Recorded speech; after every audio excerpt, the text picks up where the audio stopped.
Um, Hello, my name is William Higgins, and I'm coming to you from Charleston, South Carolina. It's the second week in October, if you're in 2016. If you're familiar with anything, we've just had an incredible hurricane here. And I've just finished, but I finished a book called The New Science of Religion, and I'm right outside Charleston, about 30 miles. And what's happened is I can't get this book to any of the publishers. I want to go to Amazon with this, and hopefully it'll be on Amazon soon. It's called A New Science of Religion, and it is a new science of religion, or I wouldn't waste your time. And it's a new theological system. Plus, we're dealing with three things in the history of ideas that are of very current relevance to us. First of all, it's a new system of theology that transcends Hegel. And I'm not going to belabor you with Hegel, and I'm going to try to make this as understandable as possible, because there's quite a debate, quite a God debate going on, atheists versus theists, and everybody's been familiar with this paradox, and or self-perpetuating antithetical dyad, what I call, and Richard Dawkins I'm talking about, Christopher Hitchens, Ed Harris, and these people, and by the way, I'm not condemning you at all, and also the theists, who I'm also not condemning, but I'm going to show the rationality in transcending this paradox. What I'm going to show is how we can transcend it, and how it presents a rational alternative to both parties in this transcendence, and in doing so helps define in these consciousness studies the new paradigm of mind, which is so often talked about but very rarely ever did, and this new age of spirit, which is so often talked about but never defined. I'm making this as understandable as possible for you. This is primarily aimed too at people like Graham Hancock and Babal and people like this who've done some excellent work on Egyptology. And we do go back in our history of Egypt, and we're going to trace the origins of religion, how humans created Western religions for the last 6,000 years, but we're really going to trace this back to 6,000 years of Egyptian history. Now, I'm very much in line with the ideas of that it goes back 12,000 years, and with Graham Hancock's ideas, and I thank God for him, literally thank God for him. And what I want to do is say, first of all, here's what we're going to present to the history of ideas. The first systematic theology based on 2,000-year cycles in modern times.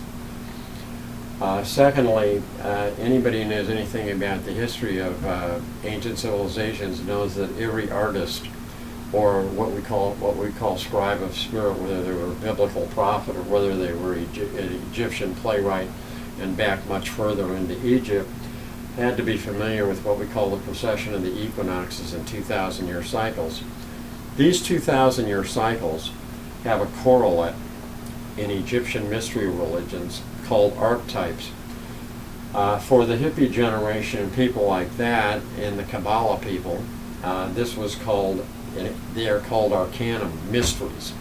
And it's a matter of perspective. I was reading Carl Gustav Jung one time, and he said, if you treated the major arcana, major mysteries of Egyptian mystery religions as the basis of religion, you'd come up with an entirely new perspective.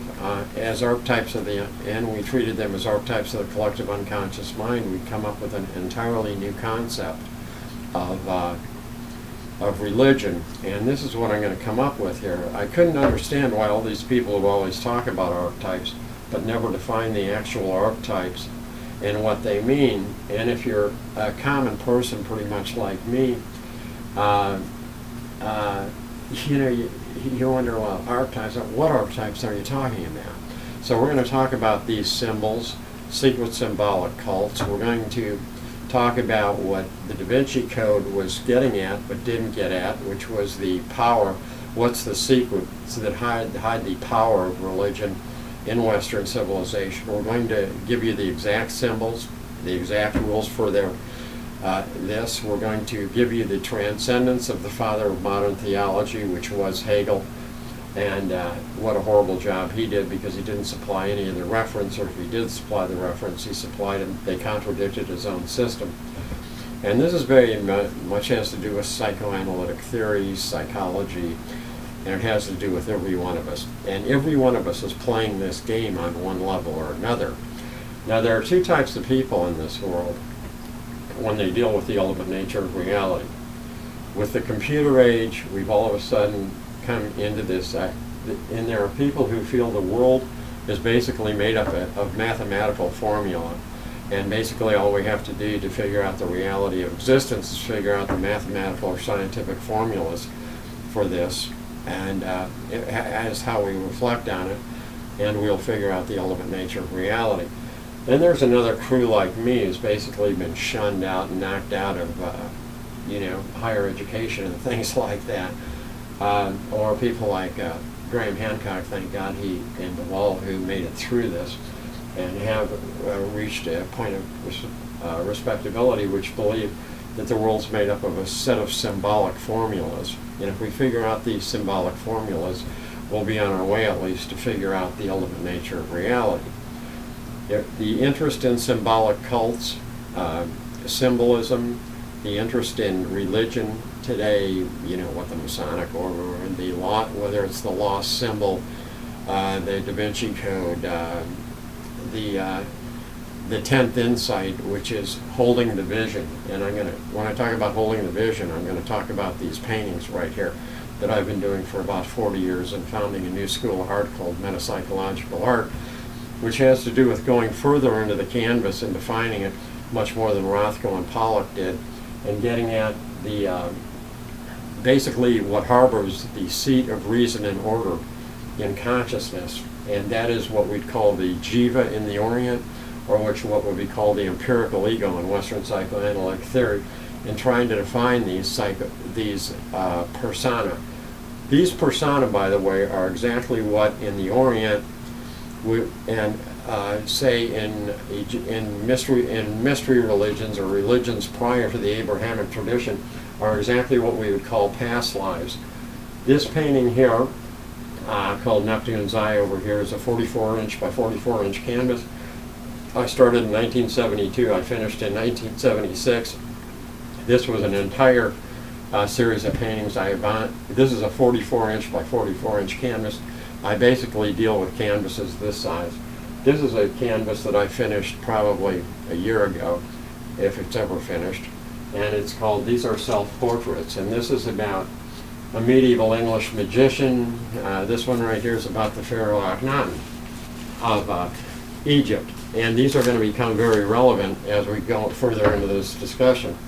This is oil painting, and it is a legitimate new school of art. So in this systematic, the one issue we're going to definitely offer to the history of ideas is a new systematic theology based on 2,000-year cycles, which transcends Hegel's and all other modern theologians. The other one, along with this, comes the first new idea of Jesus Christ in 2,000 years, which I know you might think I'm just padding this to get popularity. No, this just will come along with this. And also, we're talking about what will be the new shape of spirit in the new 2,000-year cycle, or the new age, which will also serve as the foundation for what we call the new paradigm of spirit, or the new paradigm of mind. Geist, the German word's a lot better because it means either mind or spirit, and we're going to define that for you and give you the actual, the actual archetype behind this, and what is in the unconscious mind. Now, we could call this, if we wanted to, if you don't like artists, which a lot of people might not like, abstract painting was the last thing I ever thought I'd get into when I did a master's thesis on Merleau-Ponty. These are dialects, or what they call dialectics, languages of the unconscious, and because of that he couldn't finish his masterwork called The Invisible, the Visible and the Invisible, which we're going to finish up for him right here, I hope. The goal of all this is to explain reason and order, why we have reason and order in space, time, and the world as we live it. All of us are living it, and why we have this. And we're going to develop this in the seat of the ego. or what the Orientals would call the jiva. And if you want to get into this further, this is just using the technique Patanjali called Asavajana in his Yoga Sutras, which he called the Asavajjanata and Samprajanata Samadhi. And what these have to do with, if any of you have tried any of this meditation, is I eventually had to use a canvas because any of you have tried it know how difficult it is. And so we'll get into this more. This is primarily making the invisible more visible. Okay? And we're going to date back to the Egyptian mystery religions about 5,000 years ago, the beginning of the dynastic period, and what happened there.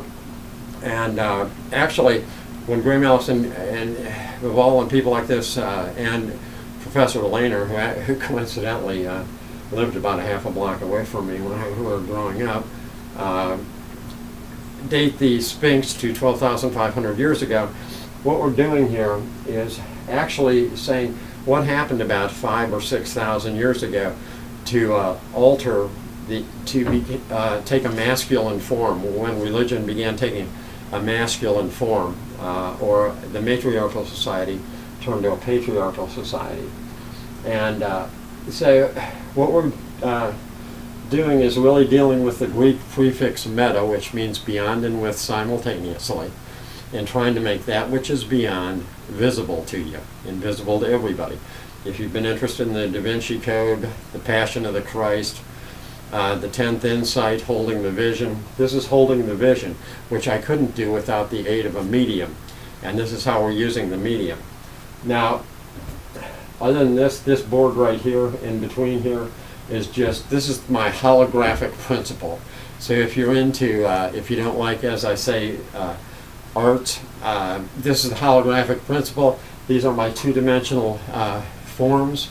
So if you've seen Professor Green or Susskind or people like that talk about string theory, this is making 3 dimensions, putting it in two-dimensional form, unscrambling it, getting the three-dimensional form back, just like when they take black holes. The only thing is the black holes within us, in our cosmological theory, are within our consciousness. They're not within the black holes themselves. Our black hole is the unconscious. We're trying to make that invisibility visible. And when we try to make it visible, what we come up with is past lives and that type of thing. I'm going to sit down here a minute because I'm one of those cane people, and I am getting paralyzed, so it's just one of those parts of living. Now, when I talk about past lives, and when I talk about this new age coming into being and the new archetype, this new archetype makes this idea very compatible, or this worldview very compatible. And it's happening day by day, process by process. It's the reason I'll try to explain why we're losing. Because when we talk about an archetype, and when I talk about the archetype that's, say, for example, Prometheus bound or Christ represented, when I talk about spirit, I'm talking about something like this, a magnetism. I'm not talking about something that's reflective. In other words, anybody who's been into religion or anything knows that this has an incredible grip on you. It's not something, a reflective thought. Jesus Christ isn't a reflective thought. A lot of these other issues were not reflective thoughts. The idea about becoming interested, say, for example, in, oh God, I knocked out one of my teeth, one of my caps the other night, I'm sorry. But I'm not a dentist. I didn't become a dentist in college.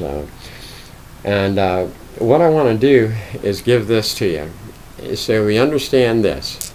This is called how the unconscious, in unconscious archetype, when it sees Jesus Christ, hits it like this, okay? And it's a magnetism. What I call spirit is what I call human magnetics, if that would make it more simplified. It's just something that you're drawn to, or draws you to it, depending on whether you're an idealist or a materialist. But I want to get this to you here to see more or less what we're dealing with. When I say this, is coming. What I want to do is, okay, we're going to take a look at this, and we're going to talk about from 4,000, okay, we're going to talk about 4,000 BC, right about here, and gradually we became removed from the organic order, or the natural order of the universe. Aten, the sun god of Egypt, became Amun-Ra, a human being, which I'm going to say created the greatest religious schism in the history of Western civilization, which was really the Exodus, was a religious, and this is the foundation of the Jewish religion, the Abrahamic tradition, about 1350 BC, and I'm going to say that happened during the reign of Tutankhamun, which was really the image of life in Aten, which was the original sun god of Egypt, which is the reason why Akhenaten, his father, changed his name, and why he eventually had to change it back to Tutankhamun, which means the hidden one, and was worshipped as by the priest class of Thebes in Egypt. And this worshipping caused the revolt of Akhenaten, the religious revolt of Akhenaten, and created the Exodus, what we call the Exodus. And gradually, we became more and more dependent on what we call man-made or human shapes. Now, what made these human shapes possible was the secret of fire being stole from the gods, which is what Prometheus did, and why he was punished. This gave people the ability to transform nature into human forms. This, whether we call it applied physics today, or whether we call the melting, or creation of metals and things of that nature. And the reason why Prometheus couldn't be forgiven, if you remember the myth, is he. Let me go back to this a second. I was sitting in my third year of classical Greek, and my Greek teacher was from Oxford and Cambridge and places like that, and Harvard. He said we were reading Prometheus Bound in Greek, and just to give you a short form of this, he was. I remember this day so clearly. I was looking at my dress whites that I was going to be commissioned for in the Marine Corps, and he all of a sudden he interrupted the class and he said, all the Prometheus trilogy was actually about 3 2,000-year cycles. If you relate this to the precession of the Equinoxes, please. And especially if you've listened to anything by Graham Hancock, because this is how it comes into our relation to religion today. The reason why we can't follow it is because it became masculine-oriented, and the Abrahamic tradition is based on the waning of natural spirits. For example, the Passover begins with the waning of the sun and the moon at the vernal equinox, rather than the waxing of it. The Jewish New Year, for example, the Abrahamic New Year, begins when the sun goes below the ecliptic, at the autumnal equinox. This is the antithesis of natural religions. And this is why I say Oriental religions and Western religions are quite different. One of the things also is this was made for gods that were not of this earth. If you remember Christ saying, we're from gods, the gods are not of this earth, and they are not of this earth, meaning the essence of man, the soul, is not from this earth. And so this basically was called self-alienated spirit in Hegel, and basically this alienated us from the organic order.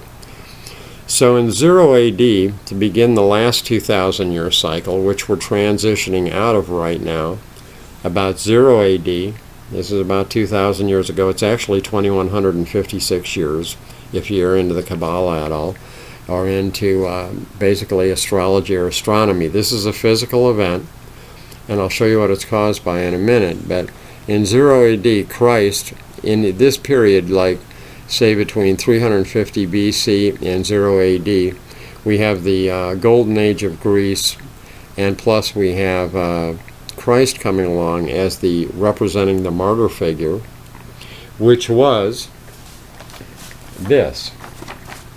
If you read now, if you go into whoops, if you go into the Kabbalah, these are what people call, now I say this as a matter of perspective, so please follow me here. Most people would say, the hippie generation and everything, would call this, this is from the Doctrine of Kabbalism by Albert Benjamin, or C.C. Zane. He became known as, when he published his later work on the Kabbalah, and this can be picked up by the Church of Light, which is now in Albuquerque, New Mexico, I believe. And it can be picked up by the Church of Light. And what this is a picture of the martyr figure. This is the picture of the wise man.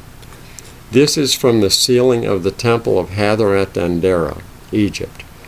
And what it has to do with is the wobble of magnetic north. And because of the wobble of magnetic north, every 2156 years or so, give or take 100 years either way, the wobble of magnetic north produces a situation where when the sun reaches the vernal point, that's at the vernal equinox, it goes through a sign of the zodiac. And the sign of the zodiac, which it goes through, is the age we're in. And we're basically going into the age of Aquarius now. Because for 100 years it was when the sun crossed the ecliptic, it was in the age of Pisces, which is ruled by the martyr figure. Now, I want you to take a look at this, get a look at this. This martyr figure right here, okay, came through right in the age of Pisces. It dealt with was the arcanum, or the mystery that had to do with the astrological age of Pisces. So meaning that if you were shaping God, and if you were in a symbolic cult like the Masonic order, or what we call the Pharisees, or things like that, you knew that God had to be a martyr figure. Also, if you were a Greek artist, a real artist, you knew that Prometheus bound had to be martyred, or crucified, and he had to represent that. The thing that caught everybody off guard when you're watching Egyptian hieroglyphics and everything, you'll notice it going from an animal form to animals that are half human to God that is totally human, like Amun-Ra. And what we have here, or the martyr figure like Christ or Prometheus, they became totally human. And this is because the self-preservation of the human order, or the human order which we had grown into, was now the self-preservation of man was determined by human objects. And these human objects were the principle of self-preservation for mankind. So he'd gone all the way from a natural-based religion, where the self-preservation was based on, say, agricultural products, and Aten, the sun god, which grew the products, was God and had to be shaped as God, to gradually going out of that natural order. Now we're coming on to the age of what we call Aquarius, or the third act of the Prometheus trilogy, which would be Prometheus Unbound. I think James Joyce has a book like this. Other people use the idea of Prometheus Unbound. Now, Prometheus Unbound is dealt by this, the wise man. In the lower octave of the wise man is the magician. So the magician just happens to be the lower octave of that, and the stepping stone to the wise man. Now, if you'll notice, as the magnetism of the martyr loses its effect, that is, the martyr figure loses its effect, like people turning away from Christ for some reason, and it's a reason, for some reason, where people are turning away from Christ in Western civilization, and they headed to either nihilism, which is nothing at all, or picked up a form of spirituality based on the wise man, or the sage, which is the goal of Oriental religions. All Oriental religions are based on the wise man, like yoga, Zen Buddhism, Tibetan Buddhism. These are all based on becoming a wise man, and we saw a number of people, and we still see it in Western civilization, turning from the martyr figure to the wise man. And the reason for this is the magnetism is now towards the wise man, which also introduces us to another fact in terms of world religions and the world that we're going into in a 2,000-year period. This is the first time in the period, this is the first time in the history of civilization, or our recent history, that all religious communities will have as the archetype in the collective unconscious will be the wise man. For world rulers and for people into creating a different type of world, this is the ecumenical principle. It is the common denominator now, East and West. It is the goal of, it will become the goal of Western religions, as it always has been to Eastern religions. This allows world rulership to create a whole new age for mankind if it's geared properly, because of this wise man influence. And because of the fact, this does not mean man is losing his spirituality.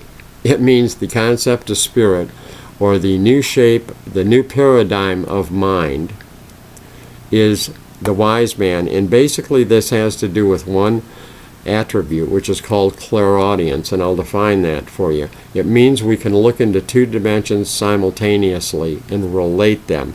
That would mean like what Freud was into, like the conscious and the unconscious. We can see the relationship between both in phenomenology, for example, in Western European philosophy of mind. This would have to do with the fact that we can relate the reflective and the pre-reflective.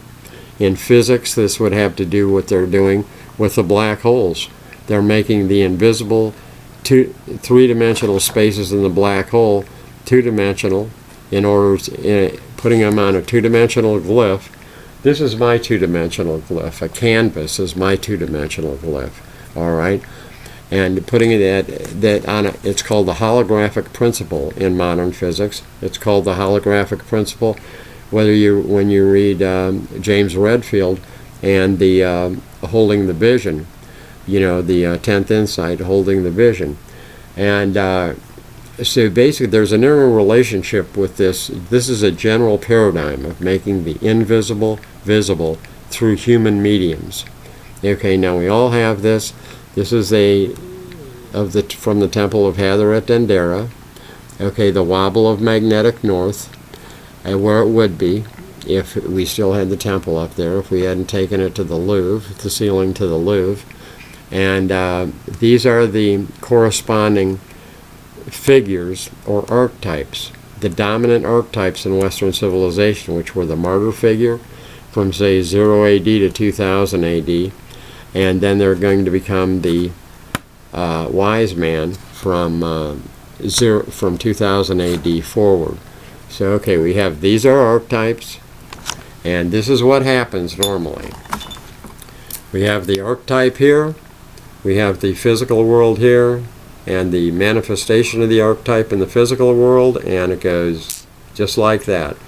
People do not, what we call thinking has to be changed. Now this is when your thinking changes from, okay, the world as a set of mathematical formula that has to be figured out, to the world as a set of symbolic formula that has to be figured out to give us the ultimate nature of reality, what we call in cosmology or theology, the ultimate nature of reality. I mean, there's nothing wrong with the Big Bang Theory, believe me.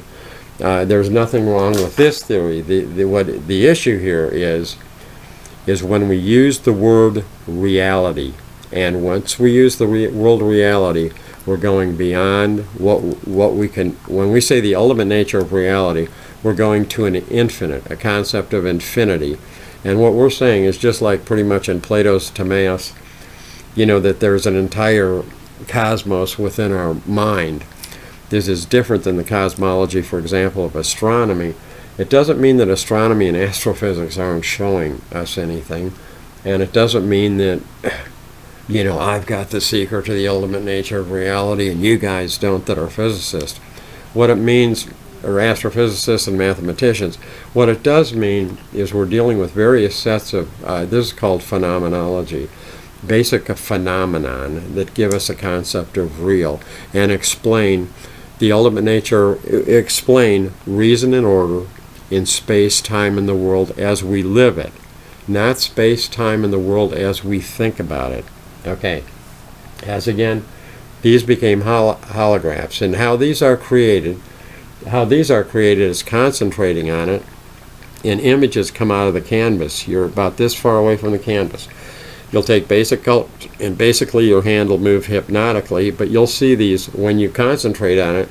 Like you can concentrate on a wall, say a white wall.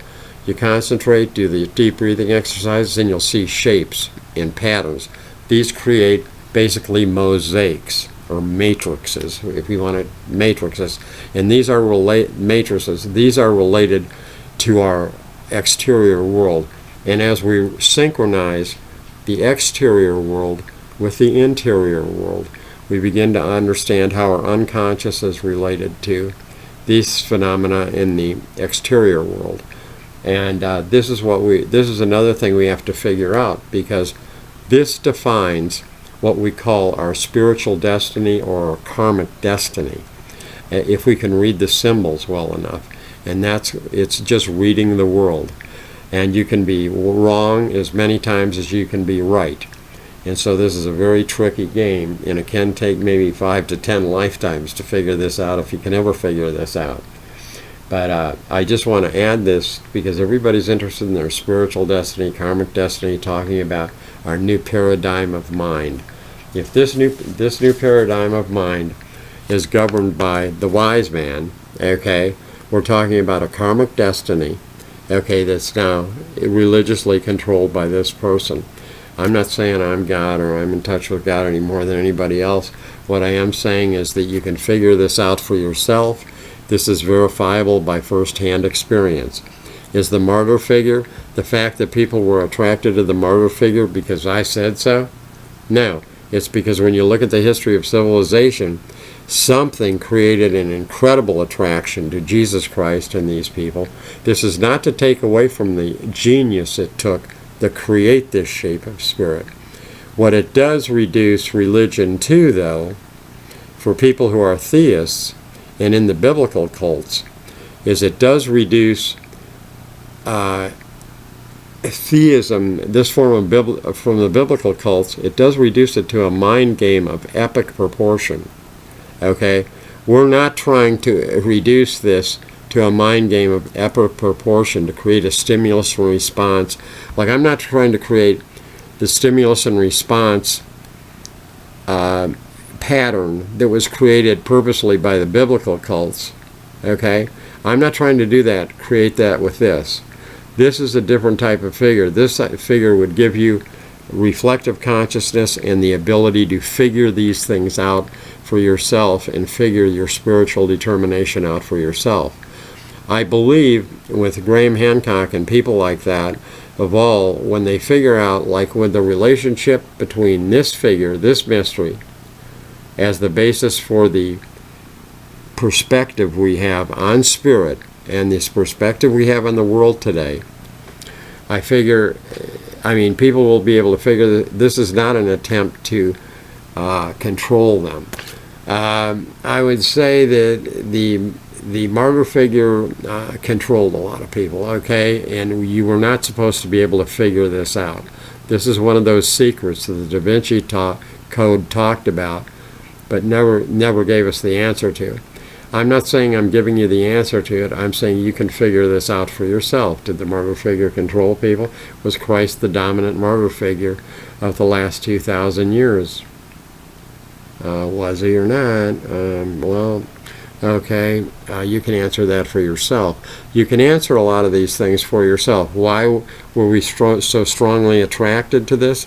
Because the stimulus and response, the response we gave to the representation of the martyr figure through Jesus Christ was that draw that created this. And that's all I have to say about it. You can figure out the rest for yourselves in terms of these 2,000-year cycles. Now, here's a copy. If you don't want to take my word for it, which I hope you don't, this is a book called The Kabbalah. It was retranslated from the Doctrine of Kabbalism in 1939 by Albert Benjamin to his pseudonym, which was C.C. Zane, and this is called the Sacred Tarot now, okay? And you can get this from the Church of Light, and it will have all these figures in it, and it will have all the dominant persona that rule. But it will not give you this secret. The secret I'm talking about here is not given in here. You're going to have to see if this relates to what we call religion and to what the dominant religions is in the West. The reason why, for example, the ram's heads were changed into, the Sphinx's heads were changed into rams. Why they're talking about the bull, as the, in the 2,000-year cycle preceding, say, the Age of Aries. The Age of Aries began in about 2000 BC. They put the ram's horns on, Alexander the Great when he came to Egypt. When you hear, for example, Cleopatra talk, she'll talk about being the daughter of the two sacred rams, things of that nature. Those are not just, little fairy tale ideas. They're fairy tale ideas if people don't want you to figure this out. But the rulers of Egypt did figure this out. And that's why I say there's an odd relationship here between this figure Akhenaten, who was a pharaoh of Egypt, his relationship to Tutankhamun, and say a relationship of that persona inhabiting people and being able to figure out the nature of Western religion. And then we have this. I also have a screenplay that I'm going to attempt to do. It's called Vishnu's Chess Game. It has to do with a medieval magician who's an avatar of Vishnu, and he's created in the 10th century, or created during the Third Crusade, and deserts the crusade, travels throughout the world, becomes familiar with Buddhism, Hinduism, then winds up back in England and brings this back, very much like Ridley Scott just recently did Robin Hood, how Robin Hood brought the Magna Carta. The concept of the Magna Carta came back through him, through Robin Hood. And this is very well done, by the way, in cinema. I'm very happy to see people doing this, because cinema needs to be, a teaching device, especially with our idea of history today, and giving people the idea of history. But I just wanted to discuss all this with you. As I say, the book, The New Science of Religion, hopefully will be out on Amazon.com, and it'll go into details about these facts, and hopefully help all of you decipher this for yourself. Because the one thing I want to do is give you a theological idea or a psychoanalytic idea which can be verifiable by a first-hand experience of the reader. And I'm sorry that I'm not being dentally correct today. I mean, I'm very sorry about this, folks. I just, I'm very sorry. I look a lot better with that cap in. But anyway, let's get out of that. I hope I probably won't ever meet Graham Hancock or evolve it. I hope this helps Graham Hancock and figure out where his 2,000-year cycles and the precession of the equinox goes today. And I hope this helps both theists and atheists figure out the reason in religion. In other words, religion is not so much an illusion as it's based on a type of reason, like why we, for example, are attracted to the martyr figure. That's a very rational idea, and it was known by symbolic cults. And for all you people who are interested in symbolic cults, I'd say begin starting here and work it out for yourself, whether it's the Illuminati you're interested in. Dan Brown and Ron Howard have done, and Audrey Tattoo and Tom Hanks have just done such a marvelous job with this. I mean, when I say I'm trying to transcend these, I mean, what I'm saying is I hope somebody comes along to me and says, I'm going to transcend that. And because this is what this idea game is about. And I think it's very important that we all play this rather than life and death games that have to do with the destruction of humanity and the destruction of the world. Of course, again, that's your choice once you get to a certain level of reflective consciousness. Thank you again. Again, the ecumenical principle being the wise man, the idea that Christ is the symbolic expression of the martyr figure for the 2,000-year period.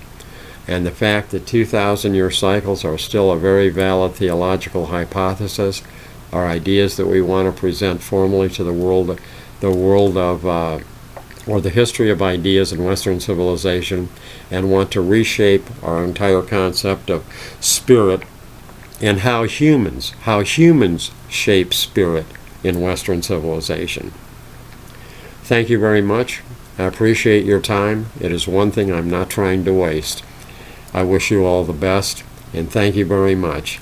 And again, I'd like to thank Professor Bavall and Professor Hancock and his wife for just doing this tremendous work.